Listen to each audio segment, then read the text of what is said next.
Snow drifts sideways across the Wyoming plains like torn white cloth. The wind whistles low, almost mournful, as if it's trying to carry some old secret across the frozen distance. And in the middle of that empty, pale landscape, a lone U.S. Army ambulance crawls forward, its tires crunching through ice, its exhaust smearing the air with a gray ribbon of smoke. Inside, pressed against the metal wall, sits a boy who is not quite a soldier, yet not truly. 15 years old, 68 pounds, skin so thin the bones sketch themselves across his face like blue pencil beneath paper. His name is Matthias Keller, though no one inside the ambulance knows that yet, because he has not spoken a single word since they found him. The smell inside is a mix of gasoline, wet wool, and something sharper fear, thin and metallic, rising from his skin like steam. His uniform hangs loosely on him, stiff with mud, torn across the shoulder where shrapnel grazed him days earlier. He clutches something against his chest with both hands, a small leather pouch, scuffed, the drawstring cracked from too much cold. Corporal Hayes, the medic riding beside him, watches the boy with a strange discomfort. Hayes has seen wounded men on the European front, has knelt in mud to press bandages against open wounds, has dragged screaming men behind hedgerows while gunfire split the air around them. But this is different. The boy's eyes are hollow, enormous, as if someone carved them deeper into his skull.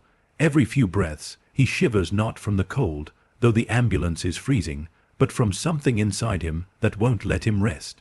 Hayes clears his throat gently. "You're safe now, son."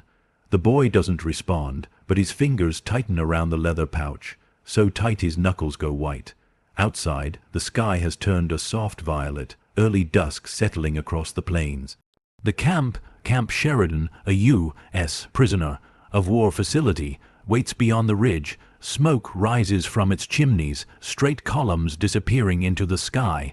The faint smell of bread drifts on the wind. Fresh bread, yeast and warmth and home. Matthias lifts his head at the scent. His stomach cramps violently, and for a moment his eyes flicker not with hope exactly, but with confusion. Nothing in the world smells like that anymore where he comes from. The journey 2-8 minutes 2 weeks earlier Germany, the boy's world had been cold for a long time. Cold in the air, cold in the ground, cold in the voices of the men who marched him from one ruined town to the next. He had been pulled into the Volksturm the previous autumn, when officials began scraping the remnants of childhood off the streets to refill their dying army. He didn't want to go. He never told anyone that. His mother's fingers had slipped from his sleeve the day they came for him. Her palms were pale, the faint outline of flour on them from ration. Bread she'd been kneading. She whispered, "Come back to me," though even then he could tell she didn't believe it. Propaganda posters had shouted at him for years, but they had never felt as loud as in that moment, a boy standing between a mother's trembling hands and the red, screaming eagle of a collapsing Reich. He marched anyway. He slept in barns, in bombed-out stations, next to men whose names he never learned because they didn't survive long enough to tell him. Every morning he woke thinner. Every night he went to sleep hungrier. Food came in small, grey lumps, sometimes bread made from ground turnips, sometimes a watery soup that tasted like burnt metal, sometimes nothing at all. His body shrank so quietly he barely noticed until his belt wrapped around him twice. By the time Americans captured his unit outside Remagen, Matthias didn't fight. He barely even lifted his eyes. He simply folded to the ground like a sheet being dropped. He expected to be killed. He expected pain. He expected the hatred he had been told lived inside every American heart. Instead, a medic crouched beside him, offered him water, and said softly, "Easy, kid, you're gonna be all right." Matthias didn't understand the words at the time, but he understood the tone. The tone terrified him. The ship across the Atlantic, they boarded him and dozens of other German youths onto a massive U.S. transport ship, steel floors, humming engines, lights that buzzed overhead like trapped insects. Matthias had never seen the ocean before. The first time he stepped onto the deck, the wind hit him so hard he staggered backward. His ribs gleamed beneath his shirt like pale rungs of a broken ladder. Most boys on the ship were older, 16, 17, though they all looked younger under the layers of hunger. They whispered among themselves at night, huddled in hammocks that swayed gently with the waves. "They'll put us to work until we collapse," one boy said. "I heard they shot prisoners last winter." Another whispered, "They think we're monsters. Maybe we are." Matthias listened, silent. He kept his leather pouch under his shirt tied tightly. Inside were the only three things he still considered his mother's last letter, edges worn soft, a small wooden horse his father carved when he was 6, and a ration token so old it barely showed its stamp anymore. He never opened the pouch. He only held it. On the 4th night at sea, he wrote a diary entry in pencil on the back of a shipping label he'd scavenged. The handwriting shook terribly. Diary Night 4, the ship groans when the waves hit it. "Sometimes I think it is alive and trying to tell us something. The Americans do not beat us. They do not starve us. They look at us like people. It is confusing. I feel hollow, as if something is breaking in my chest. I do not know what to believe anymore." He folded the scrap and tucked it in the pouch. The railroad to Camp Sheridan from the port in Boston. The captured Germans were loaded onto a military train. Wooden benches. Iron rattling through the undercarriage. The landscape outside the windows looked unreal to Matthias, not ruined, not burned, not cratered. Houses with whole roofs. Roads without tank tracks carved into the mud. Children playing outside a school, their laughter floating through the glass in tiny bursts. He stared so long his eyes stung. The others stared too, though most pretended not to. Propaganda, a boy muttered. It must be a lie. But the lie had trees and birds and roofs that didn't leak. As the train crossed the plains, the scenery grew wild rolling hills, long ribbons of river, the endless sweep of sky. For the first time in months, Matthias let his eyelids close for a moment, lulled by the rocking motion. He dreamed of bread, thick bread, warm bread, bread with a crust that could hold butter, the kind that stopped existing in Germany 2 years earlier. When he woke, the memory felt like a dream of another life. Arrival at Camp Sheridan now. As the ambulance approaches the camp, Matthias curls his legs closer to himself. His boots knock together softly hollow, wooden sounds. He can hear the low murmur of voices ahead, American voices, deep and steady. He does not know if they are kind or cruel. He only knows they belong to the men inside the tall wooden towers overlooking the camp. The ambulance slows, crunch, crunch, wheels rolling over packed snow. Hayes leans forward. "Here we are, kid." The boy's breath quickens. His shoulders rise and fall too fast. His fingers tighten so hard around the pouch that the leather creaks. The doors swing open. Cold air blasts inside, sharp as needles. A guard officer peers in and freezes. "Jesus Christ." He whispers, "He's just a boy." Matthias flinches. A spotlight sweeps across the yard. The barracks glow warm behind frosted windows. Smoke drifts upward from the mess hall chimney, carrying with it the warm, dizzying scent of stew. Stew, thick, savory, real. Matthias sways. Hayes steadies him gently with a hand on his back. "Easy, we'll get you inside." But as Matthias steps down from the ambulance, the world tips sideways. His legs fold. He crumples into the snow like dried leaves collapsing into a pile. The last thing he hears is an American voice shouting, "Get the medical officer now." The world returns to Matthias in fragments, warmth on his cheeks, light pressing against his eyelids, voices, muffled, uncertain, rising and falling around him. 68 pounds. No way, he's gotta be older. He says 15. God almighty. Something touches his wrist. He jerks. Easy. A calm voice says. He opens his eyes. A man in a white coat stands over him, glasses perched low on his nose, stethoscope glinting from a nearby lamp. His sleeves are rolled up, revealing strong forearms, freckled and steady. The man smells faintly of soap and something warm, like cedarwood. "I'm Captain Leonard Brooks." The doctor says softly, "You're in the medical ward. You're safe." Matthias doesn't understand all the words, but the tone is unmistakable, gentle, measured, almost apologetic. Brooks lifts a thermometer. I'm going to check your temperature, okay? Just open your mouth. Matthias hesitates. He remembers Germany. He remembers medical checks that were not really medical at all. Brooks seems to read the fear. You're not in danger, he says, voice lowering further. No one here will harm you. Something in the way he says it, quiet, certain, loosens something very small inside Matthias.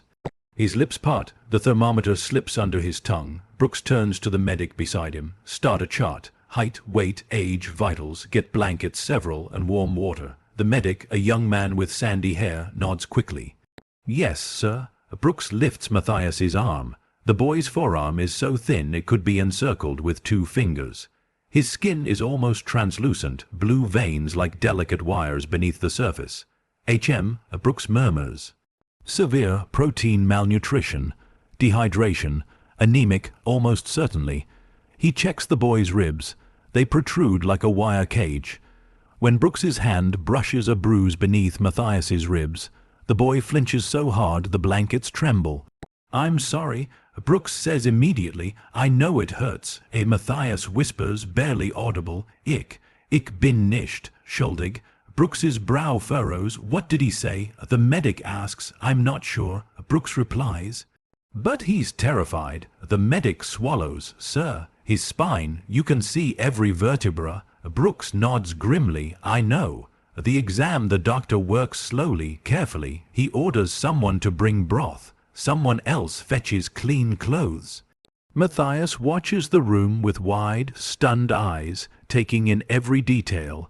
The smell of disinfectant, sharp but clean. The soft squeak of boots on the polished floor. The hum of a radiator trying its best to warm the icy Wyoming air. And on the table beside him a bar of soap, white, heavy, wrapped in paper stamped U.S. Army issue. His breath catches. He hasn't seen soap like that in years. German soap had become thin, grey, oily blocks that flaked apart in your hands, smelling faintly of ash. But this smells like flowers. Brooks notices the boy staring. He picks up the soap, unwraps it slowly, and places it gently in Matthias's hand. The boy freezes. The bar is warm from the doctor's palm.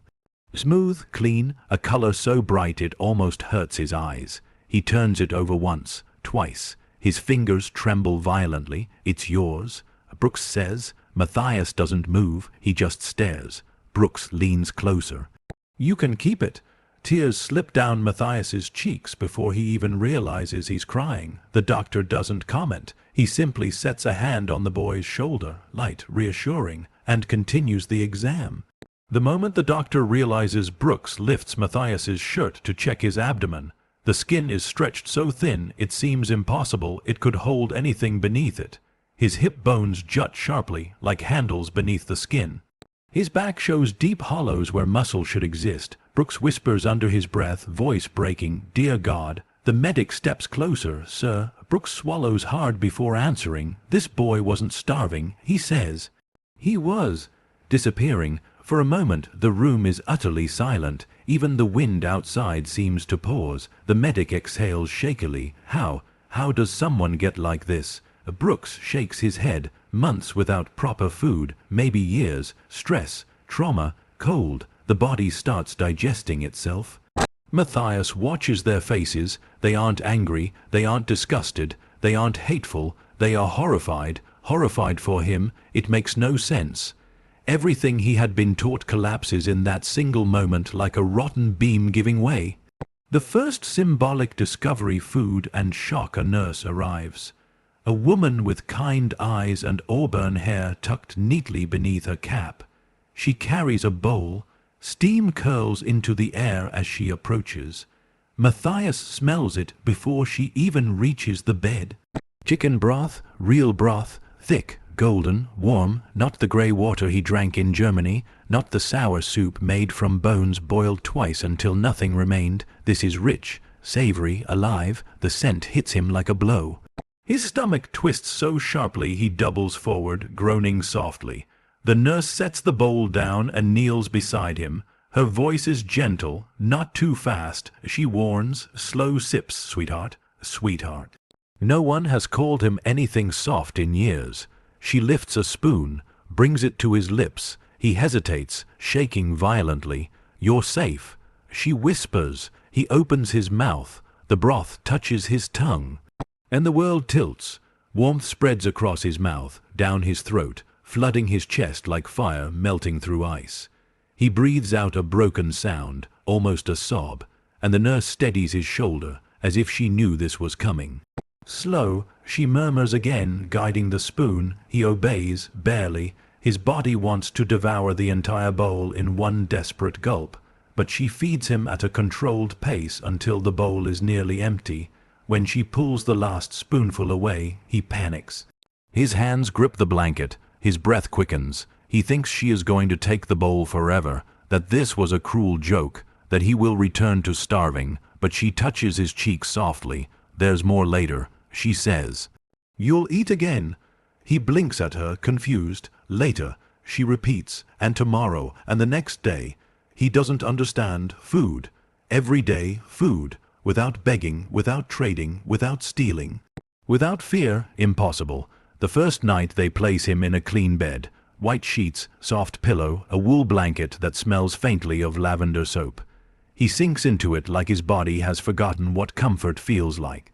Brooks checks his pulse one last time. "I'll be back in the morning," he says. "You get some sleep." The lamp clicks off. Warm darkness settles. Outside, the wind rushes past the windows, but inside the room it is gentle. Still safe. Matthias lies awake for a long time, staring at the ceiling. He pulls the leather pouch from beneath his shirt. He opens it slowly, first time in days. Inside, everything is still there, his mother's letter.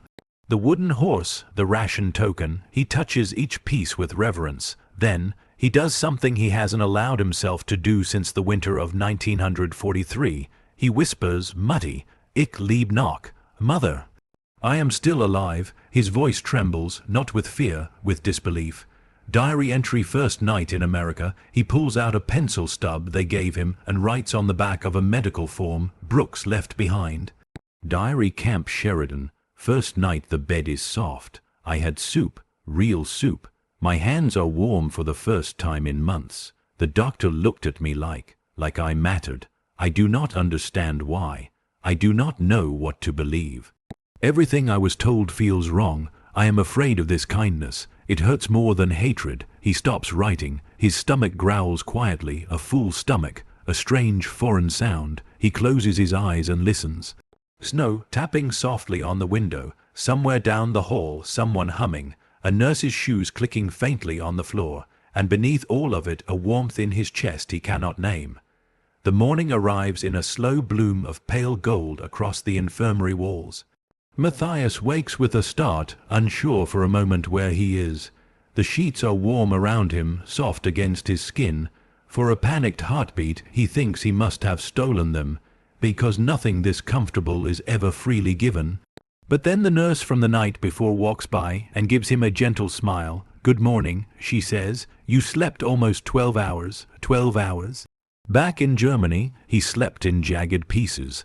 30 minutes here, 15 their ears straining for aircraft, for boots, for shouts, for the tremor of artillery shaking the walls. 12 hours feels impossible. The nurse sets a tray on the bedside table, and then Matthias sees it. Food, not scraps, not substitutes, not the grey ration slump they used to call bread, but real food, a bowl of oatmeal topped with a pat of melting butter, a small glass of milk, a piece of toast, thick, golden, still warm, and next to it a single orange, an orange, the color of sun trapped inside a peel. His breath catches painfully in his chest. He reaches toward it but stops halfway. His hand hovers above the orange, trembling violently. He looks up at the nurse, eyes wide, as if silently asking permission. She nods gently. "It's yours." His fingers close around the fruit, firm, cool. Fragrant, the zest releasing a burst of citrus with the slightest pressure. Tears burn his eyes. Oranges had disappeared from Germany by 1942. Only officers and black market sellers ever saw them again. They became a rumor, a memory, something mothers described to their children as a dream of before. To hold one now feels like touching a different world. He doesn't peel it yet. He just stares, breathing in the bright scent. You can eat. The nurse encourages softly. He nods, takes a shaky bite of toast. The butter melts across his tongue, warm, soft, rich. He trembles. His body, starved for months, floods with a sweetness so overwhelming he nearly sobs again. The nurse sets a hand on his shoulder, steadying him. Slow, she reminds. He swallows, breath shaking. He whispers a single word, a dank, barely audible. She smiles. You're welcome. Seeing the camp for the first time by the third day, Matthias is strong enough to walk outside with help. Hayes guides him slowly, one hand beneath his elbow. Snow crunches beneath their boots. The cold Wyoming air bites sharply at Matthias's cheeks. But compared to the winter he endured in Germany, this feels almost gentle. The camp stretches before him, rows of barracks, tall fences, guard towers. But it is not what he expected. No screaming, no beatings, no starving men collapsing in the mud. Instead, German prisoners walk to their assigned tasks calmly. Some shovel snow, others carry crates. A few laugh softly among themselves. The Americans on duty stand watch but do not shout. They do not strike. They simply observe. It makes no sense. Hayes points to a building across the yard. That's the mess hall. You'll be eating there with the other POW once you're stronger. Matthias looks at it as though it's a mirage, a building just for food. Hayes glances at him, reading the awe in his expression. You'll see, he says, 3 meals a day. 3. The word hangs in Matthias's mind like a star he cannot reach. Inside the mess hall on the 5th day, they let him eat with the others. The mess hall is warm, buzzing with voices, steam rising from trays, plates clattering softly. The smell, God, the smell, hits him like a wave. Roasted meat, bread, potatoes, coffee. He hasn't smelled coffee since he was a child. As he steps inside, conversations falter. A few German prisoners glance at him, at his thin frame, his hollow cheeks, and look away quickly, ashamed or startled. A tall prisoner named Otto whispers, Himmel. He looks like he came from a ghost town. Another murmurs, maybe he did. Matthias lowers his head. He approaches the line, tray trembling in his hands. A cook with a round face and a gentleness in his eyes ladles stew onto Matthias's plate. Thick stew, chunks of carrot, real meat, potatoes so soft they break under the spoon. You need extra, the cook says, adding more without hesitation. Matthias looks up, startled. Extra, for him, the cook winks. Put some weight on those bones, son. He moves down the line, receiving a roll of bread, warm, crusty, and a small apple. When he sits, the entire tray feels unreal. He touches the roll with his fingertips. It yields softly under pressure, releasing the faintest puff of steam. Across from him sits a German boy only a year older, Klaus. He watches Matthias with cautious eyes. You're new, Klaus says quietly. Matthias nods. Klaus gestures to the tray. Eat slowly. First days in America. The food feels like a dream. Matthias takes a spoonful of stew. The warmth blooms across his tongue, rich, savory, almost too much. His hands shake. He lowers the spoon and breathes hard. Klaus nods knowingly. I know. First time I ate here, I almost cried. Matthias glances at him. You can cry, Klaus says simply. No one will think less of you. Matthias bites into the bread. The crust crackles. The inside is soft as clouds. His throat tightens painfully. He looks down so no one sees. But Klaus sees anyway and looks away respectfully. In Germany, food had been survival. Here, food feels like mercy. The burden of kindness back in the barracks. Matthias settles onto a bunk near the window. The room smells faintly of pine from the fresh boards the Americans installed weeks earlier. Sunlight filters in, casting pale rectangles across the wooden floor. Across the room, 2 prisoners argue softly about soccer. Another writes a letter home. Someone hums a lullaby, an old German tune, soft and sweet, something mothers used to sing before the war swallowed everything. Matthias pulls out his pouch again, the letter from his mother, the wooden horse, the ration token. He holds the wooden horse between his fingers. The details are worn smooth from years of touch. The tiny carved mane. The uneven legs. His father had carved it in a rush, just before leaving for the front. He remembers that night. the sound of boots on cobblestones outside, his father fastening his coat, the smell of rain and coal smoke drifting in through a cracked window. His father had knelt down, placed the toy in his hand, and whispered, "For when you miss me."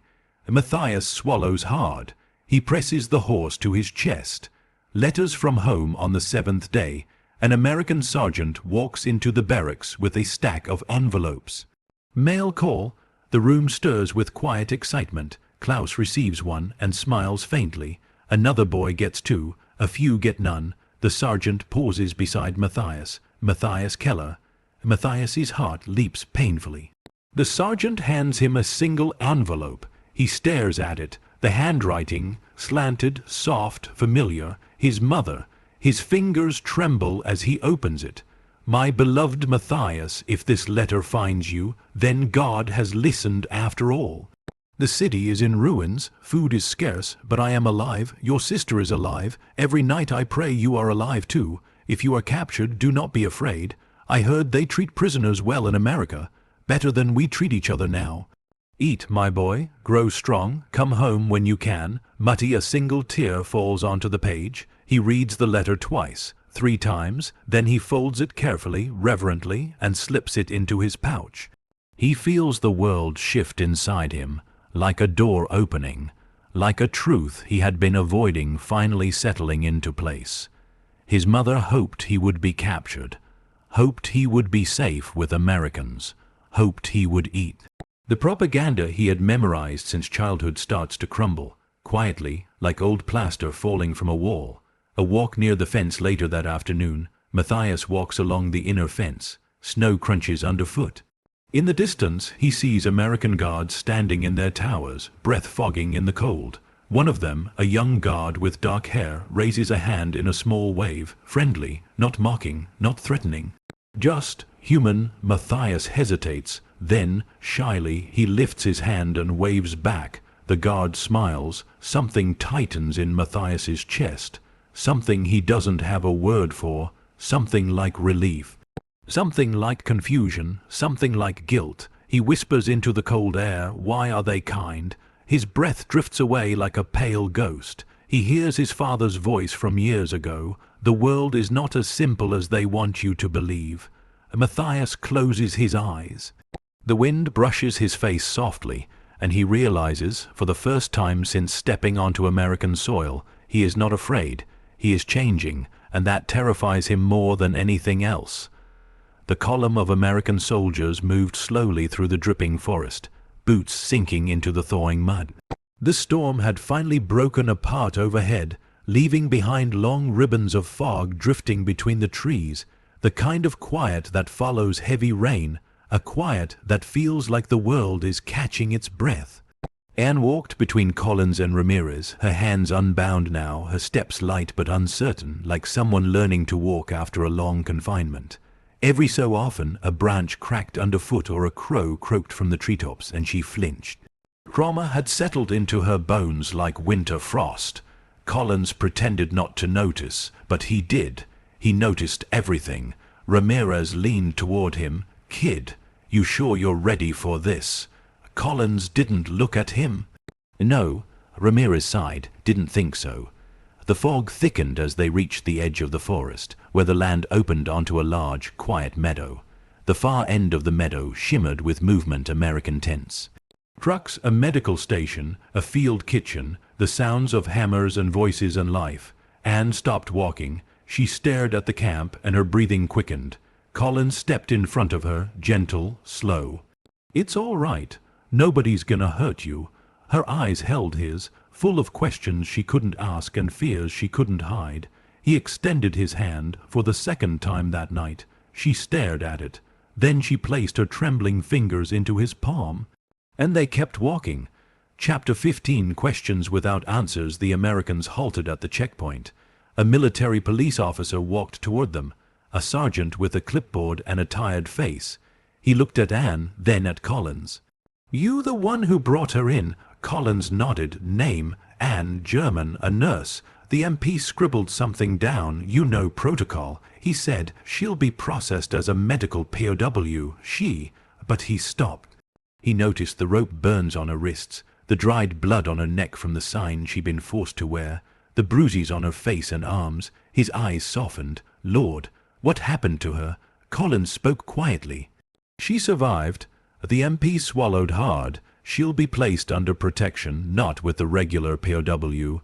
Good, Collins said, but Anne tightened her grip on his sleeve. Her voice was small, raw. Please, do not leave me alone. It broke something in him. Something deep. He leaned closer. You're not alone. Not anymore. The MP stepped aside. All right, bring her in. Chapter 16 safe, but not free. The medical tent smelled of antiseptic and wet canvas.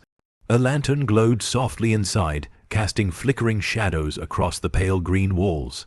A young American nurse approached with a warm blanket. She wrapped it around Anne's shoulders and gave her a gentle nod. We'll take care of you. Anne looked at Collins again, panic rising. I do not want to be separated, she whispered. Collins hesitated. Regulations said he had to leave. But something stronger than regulation tugged at him, the memory of seeing her tied to that post, the sign calling her a traitor, the way her voice had cracked in the darkness. He looked at the American nurse. Can I stay? The nurse opened her mouth to refuse. Then she saw what Anne looked like, broken, exhausted, terrified of silence. She softened, just for a little while. Collins sat beside Anne as she lay on the cot. Her breathing slowed, her eyes fluttered with exhaustion. She had fought for too long. Are you all right? He asked. No, she whispered honestly, but I am alive. Her voice trembled. And you saved my life. Collins swallowed, unsure how to respond. Anne reached for his hand. You saved who I am. Chapter 17. A moment without war. Rain began again, tapping softly on the canvas roof above them. A steady, soothing rhythm, not thunder, not explosions, just rain. Anne closed her eyes. May I ask? She murmured, why did you stop? Why did you take me from that place? Collins looked down at their joined hands. I don't know. He thought for a moment. No, that's not true. He met her eyes. When I saw you tied to that post, something inside me said no. Not her, not like this, not tonight. Anne's breathing slowed, the fear draining away. Do you regret it? She asked. He shook his head. Not for a second. A tear slipped down her cheek. Not fear, not pain, but a kind of release. I thought I was going to die alone. She whispered. You didn't. He said, and you won't. Chapter 18. A future unwritten. Hours later, after she fell into an exhausted sleep, Collins stepped outside. The air was crisp and cold. The clouds were breaking apart, showing a thin ribbon of dawn. Ramirez stood waiting for him. You all right? He asked. Collins exhaled slowly. I don't know. Ramirez smirked. You said that a lot today. They both watched the horizon lighten. You did the right thing. Ramirez said, yeah. Collins said quietly, but what happens to her now? Ramirez shrugged. She gets processed. Maybe repatriated after the war. Maybe she stays. That's for the officers to decide. Collins didn't reply, because something in him already knew he wasn't letting her disappear. Not into some list. Not into some camp. Not into some quiet, forgotten place. Not after what she'd survived. Chapter 19. The girl at the post. The war continued around them like a distant storm, but something had shifted in Collins. Something permanent. He knew he would remember the moment forever. A German nurse tied to a post in the rain, eyes full of terror and defiance. A sign calling her a traitor, a rope cutting into her skin, and the impossible moment when she whispered, please, help me. He had answered that plea without hesitation, because sometimes in a world breaking itself apart, saving one person is the only thing that still feels like salvation. Epilogue. Years later. Final cinematic closure. The war ended, the camps emptied, the borders shifted, nations rebuilt. Collins returned home. Anne remained in an Allied hospital until she was strong again, stronger than anyone expected. One spring morning, she stepped off a train onto American soil, holding a piece of paper in her hand, an address, his address. A letter he had written months before, telling her she would always have a place where someone remembered her, not as an enemy, not as a prisoner, but as the girl he found tied to a post who chose to live. She walked up to the porch. He opened the door. Time stopped. She smiled softly. You said I would not be alone. Collins stepped forward. You're not. Not then, not ever again.